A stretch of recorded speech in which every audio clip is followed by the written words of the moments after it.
When it came to television ratings, The Benny Hill Show ruled for a long time. Its racy jokes, fast-paced slapstick, and memorable theme music brought joy to viewers. Benny Hill became a comedy legend thanks to his infectiously cheeky smile and wild antics, which endeared him to audiences around the globe. Trouble was brewing, though, behind the famous sketches and incessant laughing. The end came for the beloved show because of one sketch that would provoke such strong anger. What started out as a comedic episode ended up causing a cultural storm, which in turn revealed deeper issues and led to the show's cancellation. What follows is an analysis of the now famous turning point, the covert scandal that brought down the Benny Hill Show. From its 1955 debut until its 1989 conclusion, the Benny Hill Show was enjoyed by many people all over the globe. Although the Benny Hill Show's humor was daring from the start, a late 1980s sketch really struck a chord. A parody of a beauty pageant featuring Hill gazing at and objectifying scantily clad women. The crude and disrespectful nature of the sketch's joke made it offensive to many viewers and reviewers. At this time, people's attitudes and beliefs regarding entertainment were shifting. Things that were once thought of as humorous and carefree became offensive and dated. The infamous sketch prompted these complaints by elevating the issue to the center of public discourse. How, though, did a comedy program that millions of people enjoyed come to such a shocking conclusion? Tell me what happened. Before we get into the scene that made a huge mess and changed everything, let's take a look at the man's life who was behind the show. Alfred Hawthorne Hill, better known by his stage name Benny Hill, came into this world on January 24, 1924, in the English city of Southampton in the county of Hampshire. However, the exact year of his birth is uncertain. Some sources put 1925 and others put 19. Many of his forefathers were artists, which makes his family tree all the more intriguing. His dad, Alfred Hill, was in the business of selling surgical instruments. This was a change of pace for the Hill family, since Henry Hill's grandfather had worked as a stage clown. What Benny Hill ended up doing for a living is influenced by the past of the performance and entertainment industries. His mother, Helen, played a significant role in his formative years as well. It was at Southampton's Taunton School that Benny Hill enrolled. He was not immediately employed in the entertainment industry after graduating from that school. Prior to her career in show business, Hill worked in a variety of non-related fields. At Woolworths, he landed his first job. Following that, he received components that demonstrated his adaptability and proficiency in various tasks. His many talents included milking cows, operating bridges, driving, and even playing the drums on occasion. Hill drew on his early work experiences with diverse audiences and settings to inform his comedic work. He was employed as the assistant stage manager for a traveling revue, which was his entry point into the theater industry. Following this position, he would devote the remainder of his career to the entertainment industry. Working as an assistant stage manager taught him the ins and outs of running a show, from managing the stage and actors to keeping time and coordinating the action. His later work on television would greatly benefit from all of these abilities. During the height of World War II in 1942, Alfred Hawthorne Hill, also known as Benny Hill, was enlisted. He honed his engineering skills in the Royal Electrical and Mechanical Engineers, a branch of the British Army responsible for maintaining and repairing mechanical and electrical equipment. Hill gained technical expertise that served him well in the military and afterwards in his career, particularly when faced with situations requiring him to think creatively and solve problems. Hill was a multi-role player while serving in the military. In addition to his experience as a mechanic, he has held the positions of truck driver and searchlight operator. He was smack dab in the thick of a pivotal battle when he was ordered to Normandy in September 1944. In order to free Western Europe from Nazi control, the Allies relied heavily on the Normandy campaign. As a mechanic and truck driver, Hill was responsible for maintaining and operating vehicles that transported supplies and troops. By illuminating targets for anti-aircraft gunners, his role as a searchlight operator would have contributed to defense against enemy air attacks. Hill transferred to the Combined Services Entertainment Division following the war's end. To keep the British and Allied soldiers entertained and raise morale, the CSE was responsible for sending performers such as comedians, actors, and musicians. The trajectory of Hill's career in show business was significantly impacted by this event. Hill honed his acting chops at the CSE by practicing techniques that would serve him well in a range of performance contexts. His subsequent success on television was heavily influenced by the comedic timing, delivery, and experimentation he was able to do in this setting. During the latter half of the 19th and early 20th centuries, music hall shows were a common kind of entertainment in Britain. Benny Hill was greatly influenced by the star comedians featured on those programs. Comedy, song, dance, and magic were just a few of the many acts that could be seen in music hall performances. Hill will never forget the way the music hall performers brought joy and made people laugh. Hill took the stage name Benny in honor of his favorite actor and comedian, the late Jack Benny of the United States, who was renowned for his flawless comedic timing and deadpan delivery. His goal in life was to become famous in the entertainment industry. While serving in the CSE, Hill gained practical experience and ideas from music hall performers. He decided he wanted to be a famous actor. In the initial stages of his career, Benny Hill's breakthrough came via the then dominant medium of radio. His first radio appearance was on the legendary Variety Bandbox on October 5th. The musical and comedic performers were pros at the show, and Hill's guest spot was a major boost to his career. He quickly gained popularity due to his intelligence and ability to time his comedic moments perfectly. This was a turning point in his career in show business. After finding success in radio, Hill moved on to the rapidly rising and culturally significant medium of television.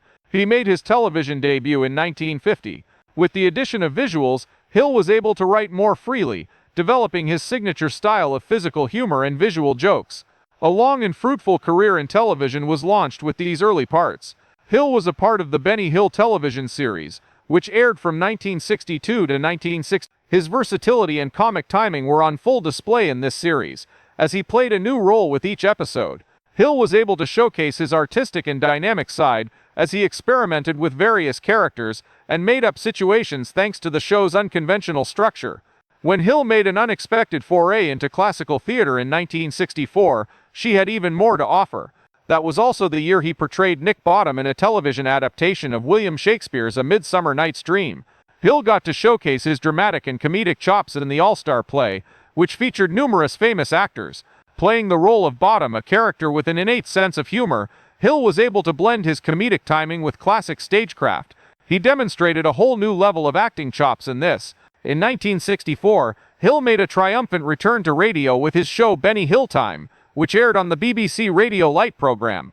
Semantically satirizing and humorously addressing current events, this show ran for 3 seasons. Hill had an excellent grasp of current events and could adapt them to his skits with ease.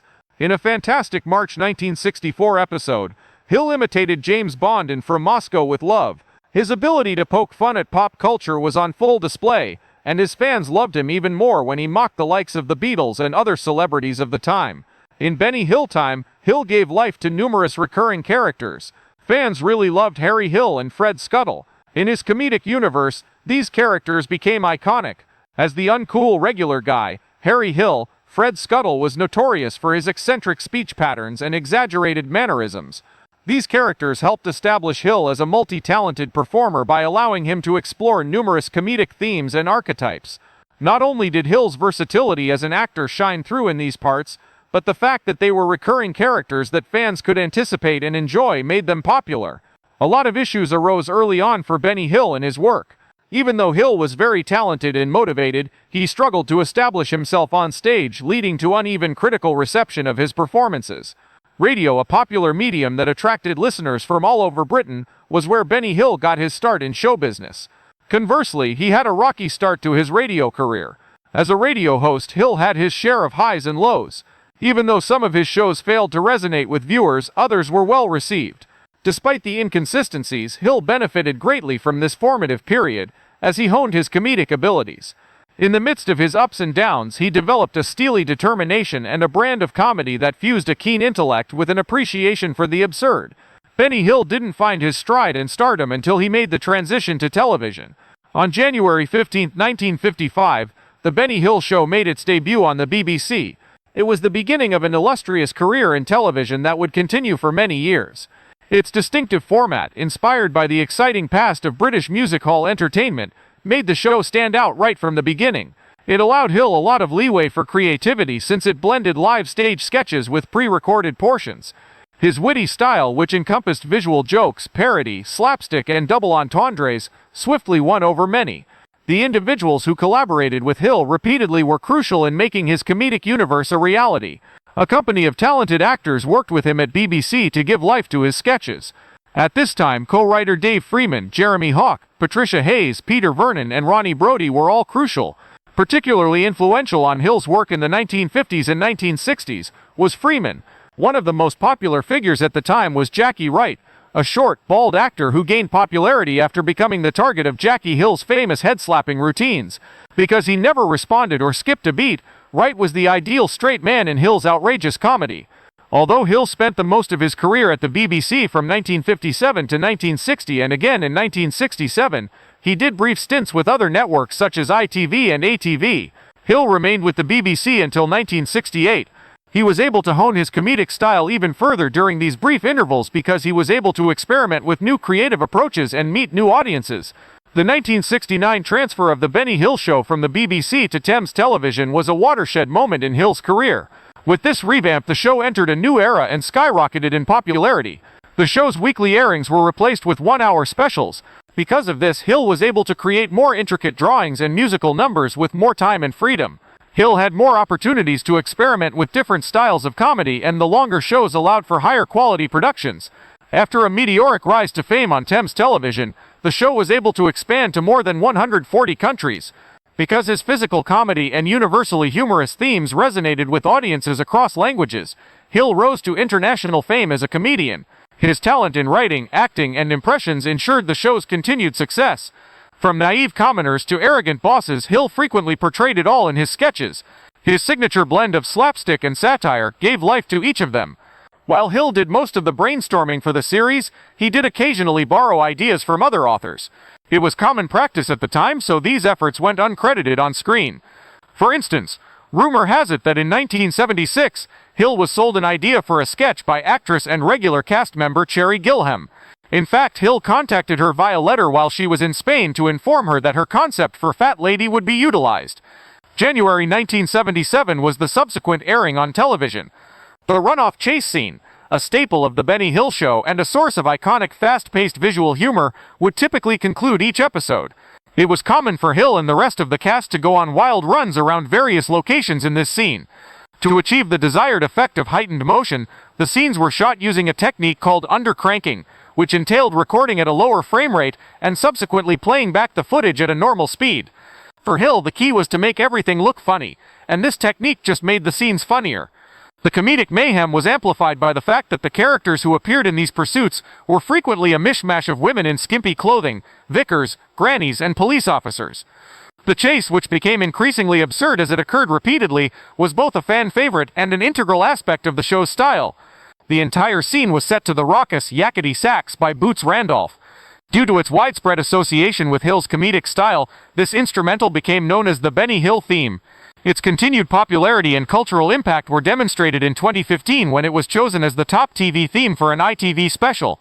A noticeable shift occurred in the program at the start of the 90s. Attractive young women formed a dance group called Hill's Angels, which brought a whole new level of sex and glamour to the show. These dancers frequently played the role of Hill's sworn enemies in both his choreographed routines and his comedic sketches. Reviewers were outraged by the portrayal of women on the show, which they saw as sexist and ridiculous, but the addition of these women breathed new life into the show and increased its popularity. Among the original and longest-running angels was Sue Upton. She was a constant fixture on the show thanks to her charisma and comedic talents. Jane Leeves was another famous angel who became an actress. After that, she soared to international stardom, playing Daphne on the smash hit Frasier. She learnt a lot about acting and television comedy from her early work with Hill. On top of the angels, Hill maintained a solid ensemble cast that brought his sketches to life. Notable characters who supplemented and contrasted Hill's exaggerated characters were Henry McGee, Bob Todd, and Jackie Wright. The addition of the kids, dubbed Hill's Little Angels, breathed new life into the program. The showrunners, Dennis Kirkland and Sue Upton, had children among the young actors, so there was a lot of familial ties. Their contributions made the program more suitable for families and added heart to several of the sketches. Among the group's famous members was Jenny Lee Wright. The show debuted in 1970, and Hill himself referred to her as the sexiest stooge. Her slapstick routines and impeccable timing made her an instant hit with viewers. The combination of her seductiveness and self-deprecating humor, which she frequently displayed in her jobs, contributed greatly to the fame of the Benny Hill Show. The show was famous, but it still managed to stir up a lot of controversy. The show's heavy use of sexual allusions and physical humor, as well as its portrayal of women, came under increasing scrutiny from critics. Many began to question whether Hill's style of entertainment had become stale in the 1980s, when people's perspectives on life began to shift.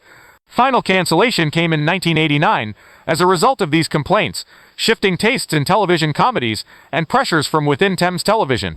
The Benny Hill Show, however, remains a seminal figure in the annals of British television. In doing so, it demonstrated Benny Hill's unparalleled skill in combining wordplay with comedy and slapstick, while simultaneously breaking rules and making millions of people laugh.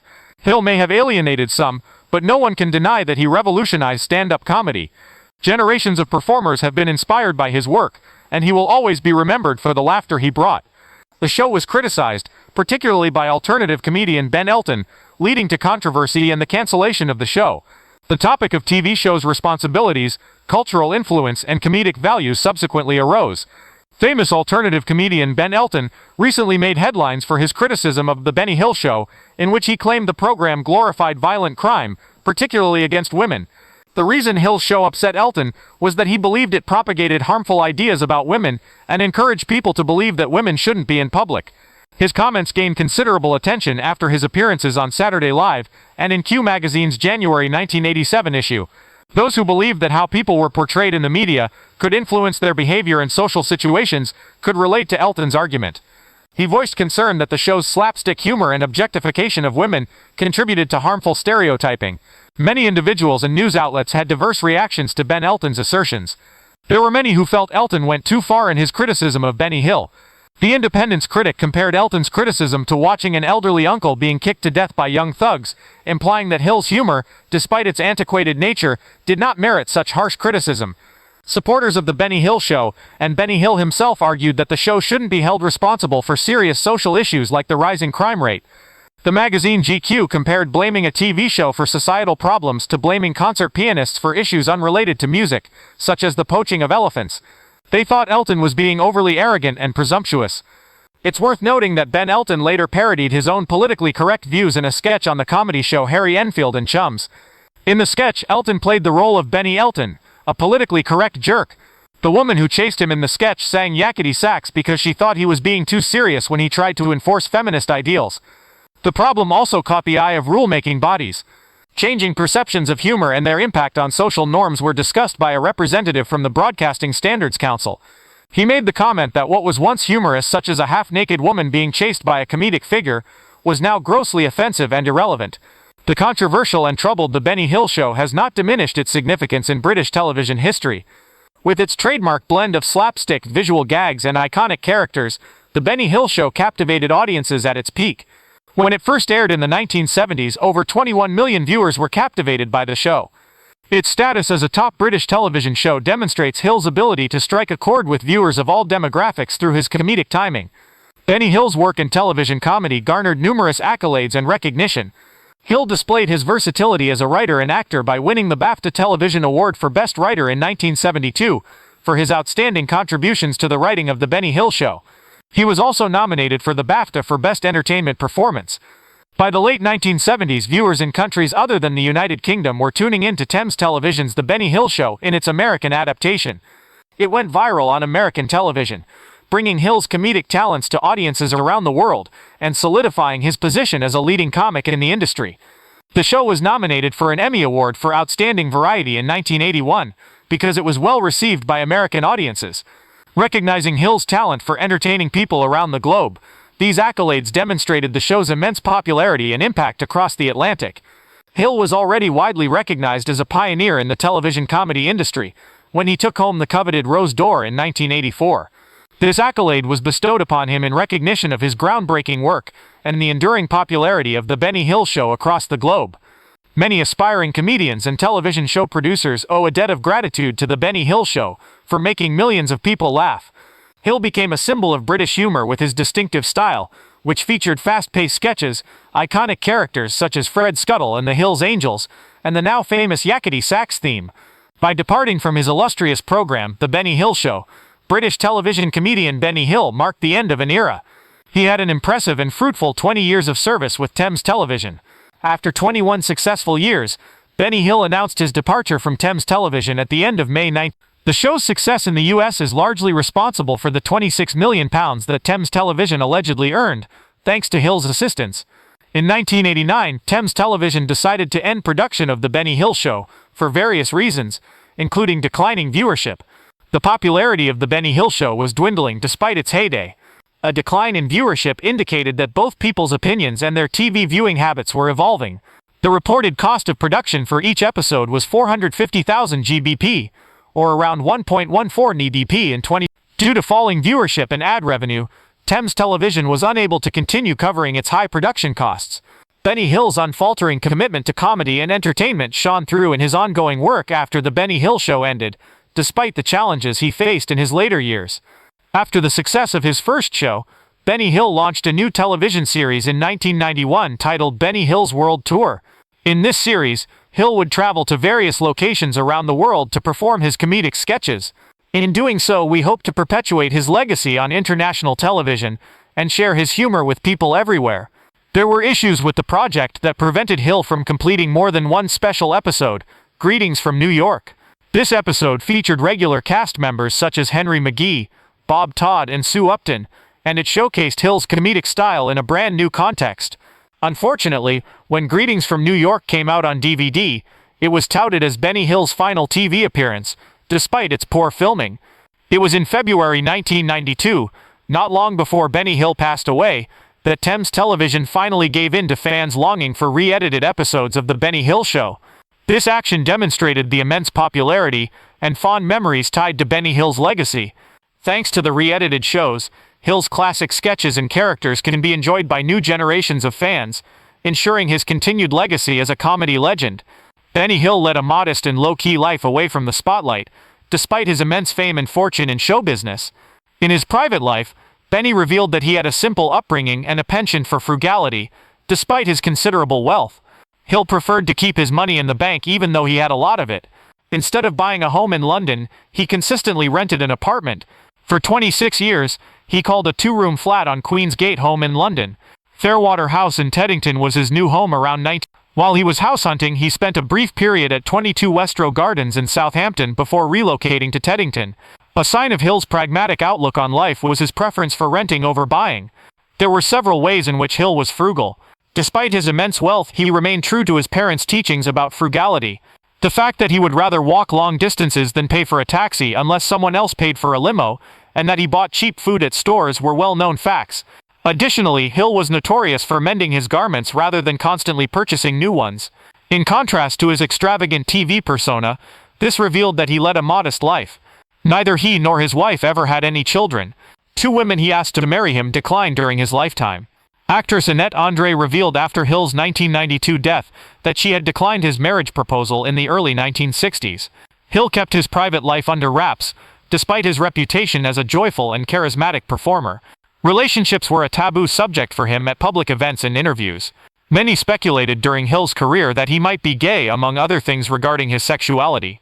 But Hill always said these things weren't true. Since he was reserved and disliked discussing sensitive topics, rumors circulated regarding his sexuality. But there was no proof to support the claims. Despite his busy schedule as a beloved comedian, Benny Hill's health deteriorated over the years. Regrettably, he passed away suddenly due to his health issues. His impact on television and comedy is palpable today. His doctors recommended a heart bypass after he suffered a minor heart attack on February 24, 1992. However, Hill was not on board with the procedure. After 1 week, doctors diagnosed him with kidney failure. However, he opted out of dialysis. Hill persisted in residing alone in his Teddington flat despite these health issues. Early on the morning of April 20, 1992, Hill passed away. His age was 68. His body was discovered 2 days after multiple unanswered calls. Hill died of coronary thrombosis. He passed away peacefully in his armchair as he watched television. It's tragic that Benny Hill passed away on the same day that he received a renewal contract from Central Independent Television. Benny Hill was laid to rest at Hollybrook Cemetery on April 28. The cemetery is close to his Southampton birthplace. The loss of this iconic figure in British entertainment was felt by all who knew and loved him. At the time of his death, Hill had a fortune worth £7,548,292, or approximately £19,700,000 in today's money. His parents had already passed away when he wrote his will 30 years ago, so they received the majority of his estate. Despite his fame and fortune, Hill prioritized his family, as evidenced by the distribution of his estate among his 7 nieces and brothers. Benny Hill has made a significant mark on the pitch, despite setbacks and shifting comedy tastes. The Benny Hill Show was announced to air during the Christmas season in November 2021 by That's TV. Along with other ITV classics like Beatles About and Kenny Everett's New Year specials, Hill's famed show was shown on British TV across the country for the first time in nearly 20 years. This revival demonstrated Hill's popularity and the nostalgic value of his comedic legacy. The impact that Benny Hill had on television comedy is something that is often discussed and studied today. By fusing physical comedy with clever writing and creating memorable characters and settings, he established a high bar for subsequent comedians and writers. Despite facing challenges and criticism, Hill remained a pioneer in comedy, and his work still entertains and inspires fans of all ages. Please hit the next button and spread the word if you enjoyed this video.